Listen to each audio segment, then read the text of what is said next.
Hi అండి, నేను ఇప్పుడు మ్యాంగో పికిల్ చేయబోతున్నానండి. దీనికి కావాల్సిన ఇంగ్రీడియంట్స్ వెల్లుల్లి, మెంతులు, 1 కప్పు సాల్ట్, 1 కప్పు ఆవపొడి. దీంతో నేను 3 కప్స్ కారం వేస్తానండి. మీకు చూపించడం కోసం ఇది ఇలా పెట్టాను. ఇప్పుడు చేసినప్పుడు ప్రాసెస్ చూపిస్తాను. నేను ఆవకాయ చేయడం స్టార్ట్ చేస్తున్నానండి. ఇందులో అన్ని వేసేస్తానండి. మెంతులు వేసేసాను. ఇప్పుడు ఇందులోనే వెల్లుల్లిపాయలు, ఆవు పొడి, కారం, ఉప్పు అన్నీ వేసేస్తున్నానండి. అన్నీ వేసేసి ఇప్పుడు నేను కలుపుతూ ఉండి ఇవ్వండి అన్నీ వేసేసాను. ఇప్పుడు నేను ఆయిల్ వేస్తున్నానండి. ఈ కప్పుతోని 8 కప్స్ ఆయిల్ వేయాలండి. మీ ఆయిల్ మీకు ఏం నచ్చితే ఆ ఆయిల్ వేసుకోండి. ఫైనల్ ఇదిగండి మన ఆవకాయ లుక్ అండి.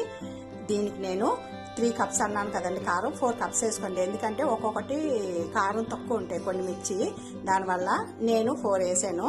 ఆయిల్ ఇంకా తక్కువే ఇప్పుడు ఉందండి. మీకు రేపు ఊరేకి ఇది బాగా కనిపిస్తుంది.